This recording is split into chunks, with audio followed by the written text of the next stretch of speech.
Bruno Péquignot, bonjour. Merci de nous accorder un entretien pour l'Observatoire de la médiation culturelle dans le champ social.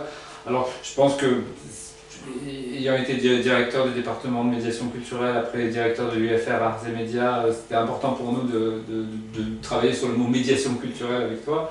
Ma première question est assez simple. J'ai lu un petit texte de Serge Chaumier ou une intervention où il parle de post-médiation aujourd'hui en disant voilà, alors je sais que tu n'aimes pas trop les postes, mais il dit on est passé à une autre ère de la médiation culturelle. Alors, y a-t-il des nouveaux enjeux de la médiation culturelle aujourd'hui? J'aime pas en effet, je n'aime pas beaucoup les postes. Je suis pas sûr qu'on soit dans une société post-industrielle et je suis sûr qu'on n'est pas post-moderne, donc post-médiation, ça me laisse un peu rêveur. En fait, je pense que ça n'est pas une bonne démarche, quelle que soit mon amitié et mon admiration pour le travail de Serge Chaumier. Ce n'est pas une bonne démarche d'essayer de scander comme ça par des périodes, etc. C'est une vieille habitude des historiens qui nous disent il y a le classique, il y a le machin, etc. Quand on travaille un peu sur le concret des choses, on se rend compte qu'on ne sait pas bien quand ça commence ni quand ça se termine. Et en plus, jouer les prophètes et dire on est rentré dans une nouvelle phase, on le sait en général quand on en sort, donc pas quand on y entre. Donc je suis très sceptique sur cette notion. En plus, la médiation culturelle, ça reste, même si c'est de moins en moins vrai, mais ça reste quand même une activité sociale relativement récente dans sa définition. Et cette jeunesse, entre guillemets, fait que, bien évidemment, elle se transforme. Elle se transforme plus vite que si elle avait 2 siècles et qu'elle se soit inscrite ou figée dans des traditions. On sait à peu près ce que c'est que le travail d'un médecin, alors que ça change tous les jours et surtout aujourd'hui. Mais on sait grosso modo ce que fait un médecin. Un médiateur culturel, il y a 20 ans, on ne savait pas. Bon, il y a 10 ans, on a commencé à le définir, et maintenant, on sait à peu près où on en est, mais ça ne veut pas dire que c'est figé, ni que c'est bloqué. Donc, dire qu'on est entré dans une nouvelle phase, je ne suis pas sûr que j'irai jusque-là. En revanche, bien sûr, il y a des transformations importantes dans cette activité sociale. Et moi, ça fait, grosso modo, 15 ans que je m'y intéresse, un peu plus. Et bien évidemment, on n'est plus du tout là où on était il y a 15 ans, bon, pour des tas de raisons. D'abord parce que le champ culturel a changé assez profondément, du fait en partie de l'intégration de nouvelles technologies, et notamment du numérique, mais pas seulement, du fait que justement la médiation culturelle est devenue quelque chose d'à peu près incontournable, qui s'est imposé petit à petit dans le paysage, alors que ce n'était pas du tout évident il y a 20 ans que ça s'impose. On pouvait l'imaginer, mais enfin, on n'avait pas de certitude. Et cette imposition fait que l'ensemble des acteurs du champ culturel sont forcés de bouger. Voilà, c'est une structure, c'est-à-dire que quand on rajoute un objet, ça fait bouger toutes les lignes, ça fait bouger tout le monde. Et ça fait bouger les artistes, ça fait bouger les conservateurs, ça fait bouger les publics, ça fait bouger tout le monde. Et donc, qu'il y ait une évolution, une transformation de cette activité sociale, ça me paraît assez juste, assez vrai, mais de là à dire qu'il y a une rupture avec une période précédente, j'en suis pas sûr du tout. Oui, il disait plutôt qu'il y avait un certain nombre de principes qui avaient été intégrés. Je pense que c'est vrai pour les musées, peut-être un peu moins vrai pour les théâtres. C'est moins vrai pour les théâtres, ça commence à être vrai pour la musique, sans doute, mais c'est vrai pour les musées, oui, c'est vrai. Mais même dans les musées, il y a des évolutions extrêmement importantes. Les conférenciers de musées, par exemple, ne font plus du tout le métier qu'ils faisaient il y a 30 ans. Et on ne peut plus faire le métier comme ils le faisaient il y a 30 ans. Par définition, c'est fini. Parce qu'ils sont en concurrence avec une information beaucoup plus importante, beaucoup plus facile à acquérir et qui en plus est gratuite. Donc, bien évidemment, il faut qu'ils transforment leur pratique. Alors c'est un cas particulier de la médiation culturelle, mais on voit bien qu'il n'y a pas de possibilité de rester figé dans des positions. C'est sans doute très bien comme ça d'ailleurs. Et donc, effectivement, il y a une évolution de la profession, notamment, effectivement, dans les arts plastiques. Et puis, il y a le fait qu'effectivement, il y a de nouveaux acteurs, ou plutôt, il y a des acteurs qui ont renouvelé leur pratique et ont intégré dans leur pratique l'idée de médiation culturelle, sans pour autant se placer comme médiateur culturel, ou se définir comme médiateur culturel. Et ça, c'est effectivement une transformation importante de l'activité et de la manière dont les différents acteurs dans ce champ social s'articulent les uns aux autres, tout simplement. Alors tu insistes sur le fait champ social, tout le monde ne parle pas comme ça de la médiation culturelle, alors dans quel sens Parce que ça nous intéresse aussi beaucoup, c'est-à-dire donc tu parles d'une activité sociale. Oui, c'est une activité sociale. C'est une activité sociale, alors ça c'est un peu du jargon de sociologue, mais parce qu'on ne peut pas parler de profession, puisque pour l'instant la profession n'est pas organisée au sens des sociologues dans un corps professionnel qui a un certain nombre de caractéristiques qui sont définies par les sociologues pour définir ce que c'est qu'une profession. Ça commence à être un métier et c'est donc une activité sociale. Alors ça veut dire quoi, activité sociale? Ça veut dire que c'est une activité qui est socialement reconnue et qui s'organise progressivement et qui deviendra sans doute un jour une profession.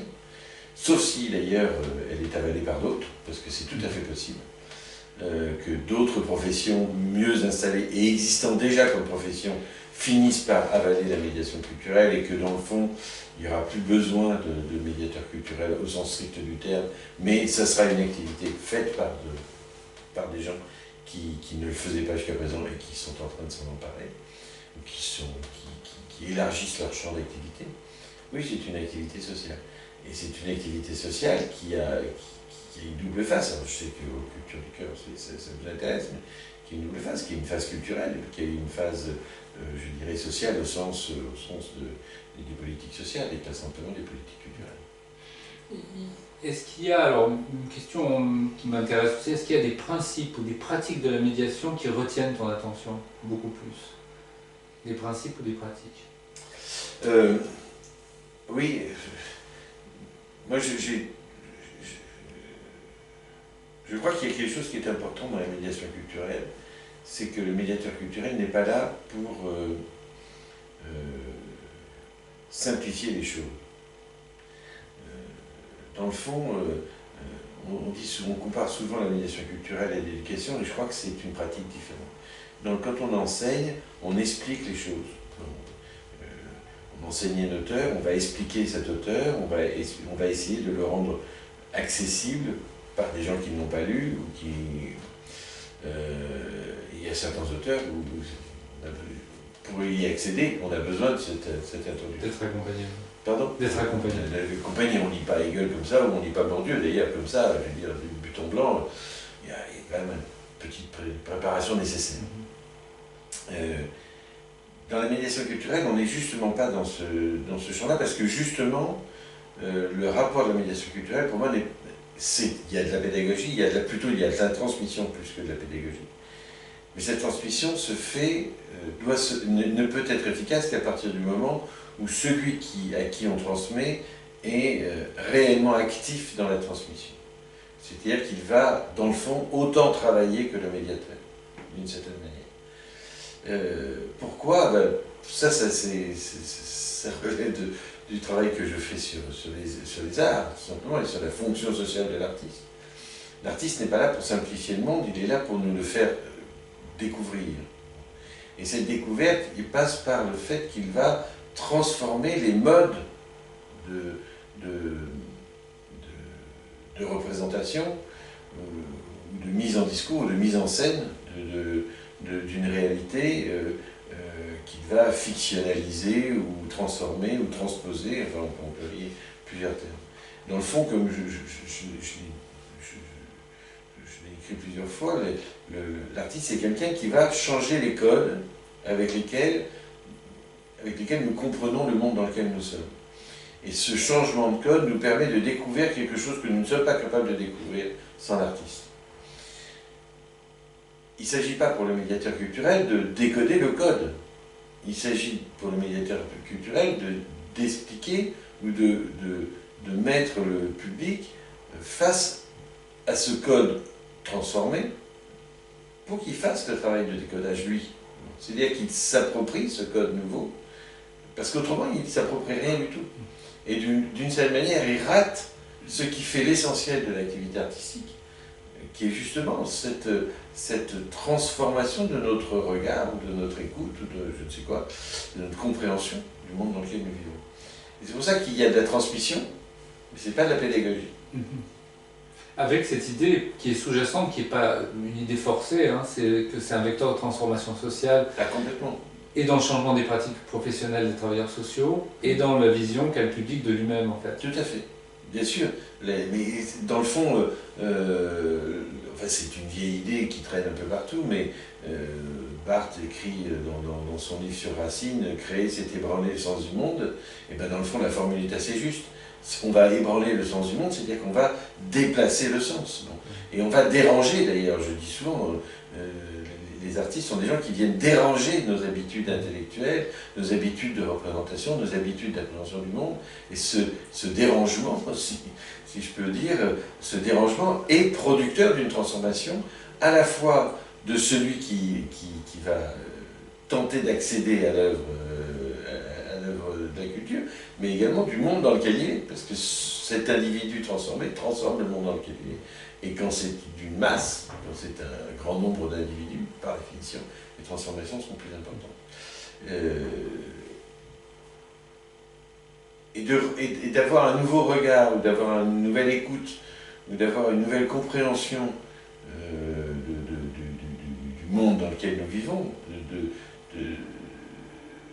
produit sur ce monde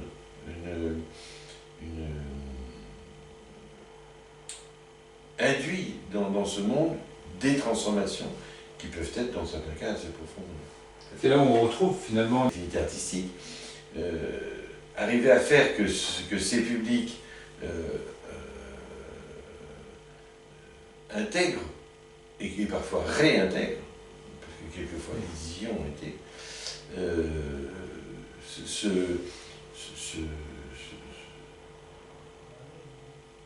ce processus de compréhension, ce processus de transformation, c'est bien évidemment un acte politique extrêmement important et qui peut être extrêmement fort. Bon, même si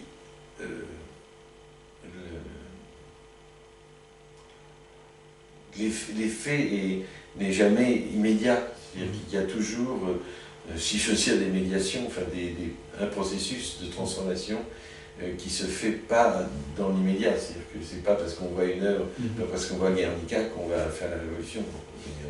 Mais en revanche, peut-être que d'avoir vu Guernica ou telle œuvre fait qu'on va transformer la manière dont on va se conduire qu'on va comprendre et donc se comporter dans la société et peut avoir des effets effectivement de transformation de la société. Oui, je voulais poser une question parce que je sais que tu connais bien le milieu artistique. Il y a une question qu'on ne t'a pas posée souvent jusqu'ici, il y a une tendance de la médiation culturelle qui est très artistique, c'est-à-dire qu'il y a un certain nombre de musiciens, d'artistes en solo qui font quelque chose et expliquent ce qu'ils font en même temps. Et je suis assez troublé en consultant un certain nombre de sites d'artistes qui viennent du cirque, etc., qui proposent des activités de médiation. Alors là, c'est une question qui me semble assez récente, une tendance qu'on peut identifier. Quelle serait la place du médiateur si les artistes font eux-mêmes la médiation? C'est un peu le problème, c'est ce que je disais tout à l'heure, c'est qu'il y a un certain nombre d'acteurs du champ artistique et culturel qui sont en train de s'approprier une partie, toute ou partie de l'activité des médiateurs. Ce qui est intéressant dans le cas des artistes, c'est que c'est quelque chose qui vient inverser une tendance, qui était une tendance pluriséculaire quand même. Bon. Dans le fond, dans le travail que je suis en train de faire en ce moment sur ce que j'appelle l'émergence de la modernité, où j'explique que la catégorie d'art est une catégorie nouvelle qui s'invente grosso modo au XIIIe siècle. Dans le fond, ce qui caractérise l'évolution de l'activité artistique, c'est justement d'avoir progressivement abandonner tout lien avec l'Église dans un premier temps, l'État, etc. Bon. Et dans le fond, on en était, c'est ce que montre par exemple Jean-Louis Fabiani ou d'autres, on en était presque arrivé où l'artiste commençait à se débarrasser du public. Bon. C'est-à-dire à dire, c'est plus mon problème. D'où l'apparition de la médiation culturelle. Le fait qu'aujourd'hui, un certain nombre d'artistes se disent peut-être qu'on a eu tort d'aller aussi loin et qu'il faudrait peut-être qu'on récupère notre public, bien entendu, les met en concurrence avec les médiateurs culturels qui ont été inventés justement parce qu'il y avait un fossé qui se creusait entre les artistes et les publics. Et donc c'est intéressant comme phénomène, bien entendu, ce type de phénomène contre-évolutif, je dirais, par rapport à une histoire qui est quand même relativement ancienne. Je trouve que c'est intéressant. La question c'est que, j'ai encore vécu ça il y a 2 jours dans une galerie de peinture où j'étais à un vernissage. Il y a un artiste il y avait 2 artistes qui présentaient des œuvres et qui ont été invités par la galeriste à parler de leur travail. Il y en a un qui est parti, qui a fait de la médiation culturelle, pas bien d'ailleurs, mais peu importe, mais il a essayé de faire de la médiation culturelle. L'autre a dit, moi j'ai rien à vous dire. Bon, j'ai rien à vous dire, vous avez qu'à éventuellement vous poser des questions, je ne sais pas si je vous répondrai, mais moi j'ai rien à vous dire. Et du coup, la galeriste a fait de la médiation culturelle, c'est-à-dire qu'elle s'est mise à parler du travail de cet artiste. Assez bien, elle, en revanche. C'est-à-dire qu'elle n'a pas décodé. Elle a dit, voilà, il y a un travail qui s'est fait sur le matériau, etc. L'explication de choses. Elle a donné quelques éléments qui fait qu'un certain nombre de gens ont fini par poser des questions qui étaient intéressantes. Mais c'était très intéressant parce que dans le fond, le seul des 2 à qui on a posé des questions, c'est celui qui a refusé de parler. D'accord, oui, c'est symptomatique. Et c'est très intéressant parce que l'autre, il avait tout dit, et dans le fond, ça n'avait plus d'intérêt, quoi. Bon, surtout sur un art très contemporain, des arts classiques très contemporains, si on décode, il ne reste plus grand-chose, quoi. Et dans le fond, on n'est plus devant une activité. Les objets qui sont produits par les artistes contemporains sont des objets finalement assez quelconques, dans le fond. Et dans le fond, ce qui est intéressant, c'est d'essayer de comprendre comment ils s'inscrivent dans notre univers. Si on nous donne les clés... Alors, on va passer à un autre axe de la réflexion, c'est le travail de la déclaration de Fribourg qui a été très importante pour les opérateurs sociaux et culturels. L'équipe de Patrice Meyer-Beach, tout ce travail quel regard tu portes sur la déclaration de Fribourg et quel regard aussi sur son application dans les universités? Est-ce qu'elle est... Je suis assez surpris parce qu'il y a un décalage entre l'importance qu'elle a dans le milieu professionnel et la relative importance qu'elle peut avoir auprès des étudiants des universités. Voilà, la déclaration de Fribourg, c'est comme toutes les grandes déclarations internationales, à la fois très important et à la fois on peut se poser la question de savoir quelle est l'efficacité de ce genre de choses. Ça ne veut pas dire que ça ne remet pas en cause la légitimité de ce type de déclaration, même au contraire. Je veux dire, elles sont nécessaires, mais est-ce qu'elles sont aussi efficaces? La déclaration des droits de l'homme, elle a quand même plusieurs siècles, et Dieu sait si le moins qu'on puisse dire, c'est que les droits de l'homme ne sont pas respectés dans beaucoup de pays, y compris même en France, donc qui se prétendent la patrie des droits de l'homme, ce qui n'est pas vrai d'ailleurs, parce que les États-Unis avaient fait ça avant nous, mais peu importe. Donc, bon, c'est à la fois des déclarations qui sont importantes parce que c'est une référence, et qu'on peut toujours se référer et dire, mais attendez, il y a quand même cette déclaration que vous avez signée, en tout cas pour les États qui l'ont signée. Mais on sait bien aussi que les États respectent plus ou moins leur signature. Et il y a 192 États, je crois, qui ont signé la déclaration de la Charte des Nations Unies. Et il y en a combien qui respectent cette charte? Peut-être même pas un quart.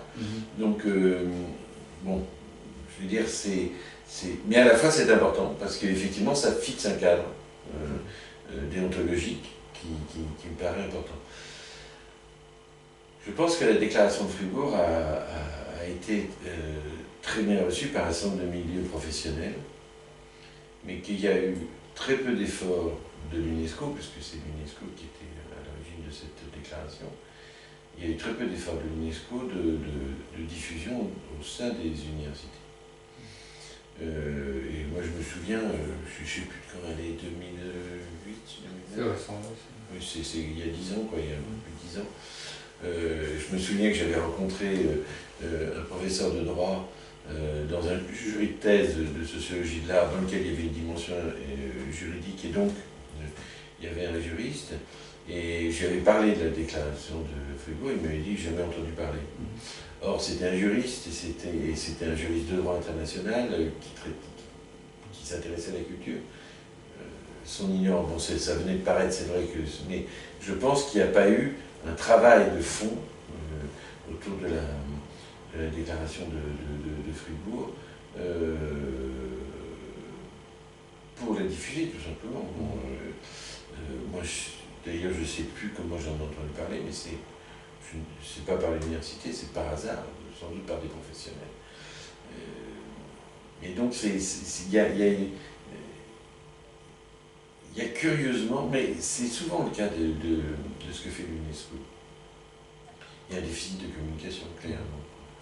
Et alors, bien évidemment, les professionnels, eux, sont beaucoup plus intéressés directement par la chose. Et les universitaires ont une position un peu différente dans la mesure où, dans le fond, les principes qui sont établis dans cette déclaration, ce sont des principes qu'on enseigne depuis longtemps, qui ne sont pas complètement nouveaux. Ce qui est nouveau, c'est des aramies de notre déclaration. Et qu'elles soient rentrées dans la loi NOTRe aussi. Et oui, et qu'elles soient rentrées dans un certain nombre de législations, mais dans le fond, ce n'est pas des principes nouveaux, et la plupart étaient déjà enseignés par un certain nombre d'enseignants. Notamment dans le domaine culturel et donc dans des formations culturelles. Et donc qu'on n'insiste pas sur la déclaration de Fribourg, dans le fond, elle n'est pas complètement étonnant, même si vraisemblablement c'est dommage pour un certain nombre de raisons, notamment, je dirais, de rappeler un certain nombre d'institutions. Que dans le fond, il y a des droits, et qu'il y a un droit culturel, et qu'il n'y a pas que des droits sociaux, ou que des droits, etc. Qu'il y a un droit culturel, et que ce droit culturel n'est pas, en général, respecté partout. Tout est autres. J'ai une dernière question qui est, tu as contribué à créer le département de médiation culturelle dans une université à Beyrouth. Et c'est intéressant parce qu'il y a un tissu social qui est très peu développé. Il n'y a pas de travailleurs sociaux au Liban, quasiment.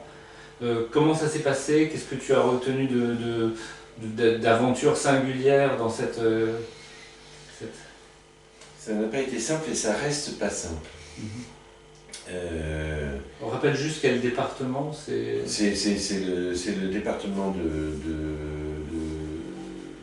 littérature française qui a créé un diplôme qui s'appelle pas de médiation culturelle mais de curatoria, et qui est d'ailleurs essentiellement tourné vers les musées. Les musées et les expositions. Les expositions d'art plastique pour l'essentiel, pas que, mais enfin c'est quand même leur point fort. Qui vient du fait que la collègue Neila Tamraz, qui est professeure dans cette université, qui était la directrice du département à l'époque, s'intéresse au rapport entre la littérature et les arts plastiques, et donc s'intéresse plus aux arts plastiques qu'à d'autres activités artistiques. Elle s'intéresse à la littérature et aux arts plastiques, mais finalement pas tant que ça, à la musique, un peu au cinéma. Et donc chacun a ses particularités. Donc elle est venue en France, elle a passé plusieurs semaines chez nous, dans le département de médiation culturelle, elle a vu ce qu'on faisait, etc. Elle a monté une maquette qu'elle nous a soumise en nous demandant ce qu'on en pensait. Donc voilà, c'était un travail de coopération, tout comme je l'ai fait au Maroc aussi. Alors c'est vrai que le Liban, c'est un pays quand même très particulier dans lequel il n'y a pas de réelle politique publique. Ça fait 1 an et demi qu'ils n'ont pas de gouvernement, après ne pas avoir eu de président de la République pendant 2 ans, donc c'est quand même un état bizarre, les choses. Il n'y a pas de politique sociale, il n'y a pas de politique culturelle. Il faut être clair, il y a un ministre de la Culture, mais je ne vois pas quels sont les effets de sa politique culturelle, si ce n'est que, effectivement, de temps en temps, il construit quelque chose. Là, il va construire un musée d'art contemporain, mais dans le fond, ce n'est pas une politique, c'est des actions comme ça. En revanche, il y a une prolifération d'initiatives privées par l'intermédiaire soit de familles très très riches, soit de fondations liées à des activités très riches, et notamment des fondations qui sont liées à des pays étrangers venant du Golfe essentiellement. Mais pas que, mais essentiellement du Golfe. Et puis, il y a beaucoup de fondations qui sont alimentées par la diaspora libanaise, notamment aux États-Unis et en France. Et là, il y a une prolifération d'activités privées dans lesquelles ces étudiants arrivent à trouver du travail. C'est-à-dire qu'il y a, dans le fond, ils arrivent à trouver du travail, mais c'est un tout petit nombre. Et ça s'adresse quand même essentiellement à une élite. On ne peut pas dire qu'il y ait un véritable travail du type de celui qu'on essaye en France, d'intégration d'un public exclu de la culture dans les activités culturelles. Ça ne se pose quasiment pas. Et dans le fond, les activités des entre guillemets médiateurs culturels qui sont sortis de cette formation, c'est une activité qui est quand même essentiellement tournée vers ceux qui de toute façon sont en position sociale d'accéder à la culture.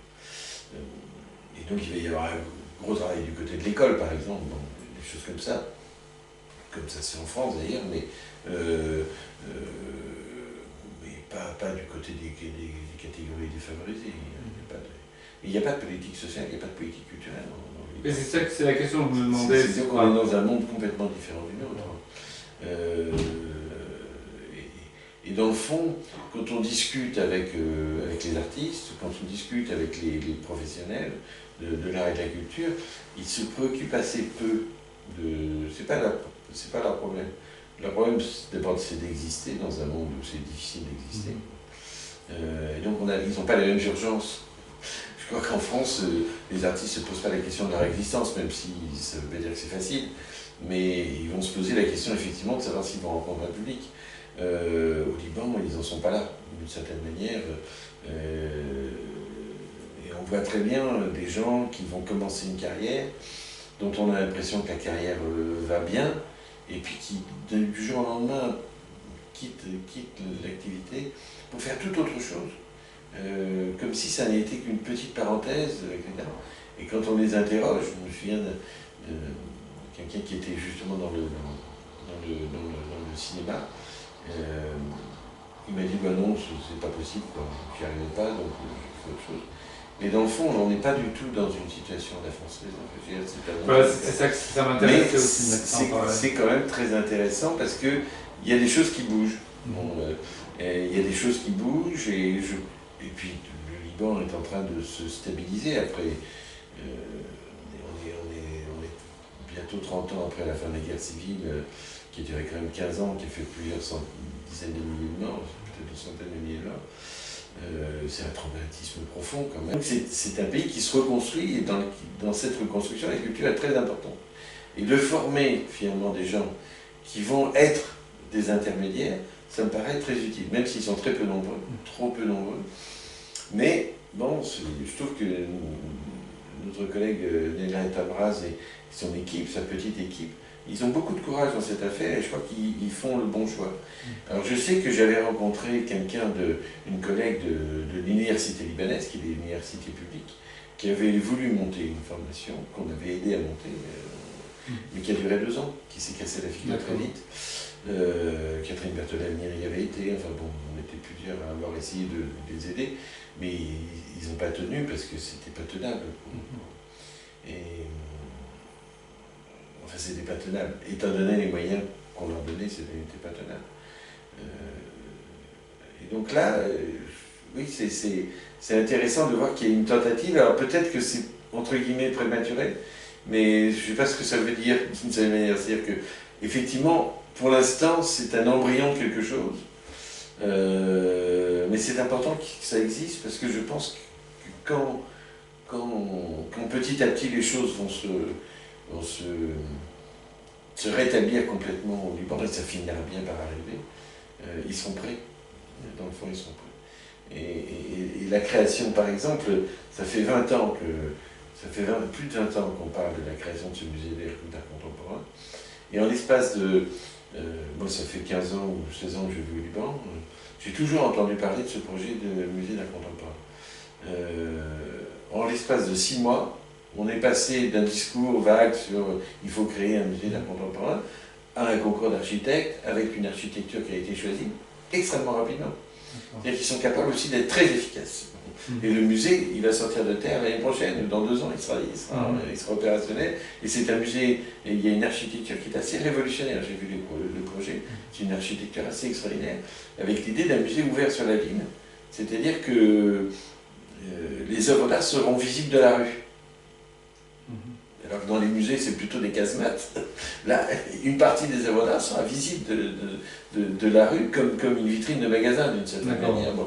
C'est un dispositif de médiation en soi. Qui est un dispositif de médiation en soi, et je trouve que c'est très imaginatif. C'est un groupe d'architectes libanais, en plus, qui ont remporté le concours. Et je trouve que là, c'est un signe de quelque chose qui se transforme. L'autre signe,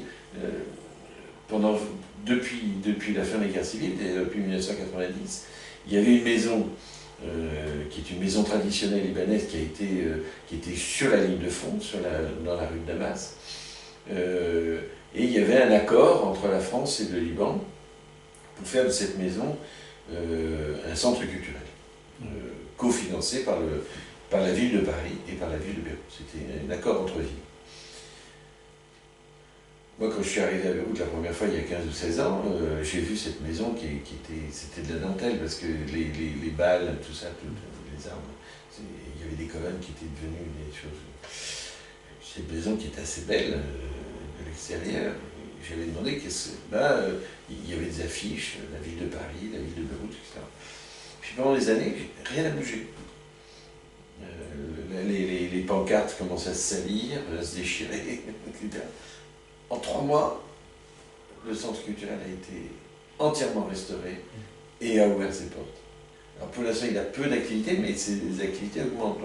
Donc il y a des choses qui se transforment, et c'est bien de former des gens qui sont prêts, au moment où on aura besoin d'eux, à être sur le terrain. Parce que si on le fait trop tard, c'est un peu le problème du Maroc. Au Maroc, ils ont commencé à avoir une politique, par exemple, de construction de musées, il y a une bonne dizaine d'années maintenant. Mais ils n'ont pas de médiateur culturel. Ils commencent maintenant à les former. Et dans le fond, ça fait 10 ans qu'on a besoin d'eux. Ah oui, voilà. Je trouvais que c'était intéressant de... Dans 10 ans, oui, ça fait même 15 ans qu'on a besoin d'eux. Bon.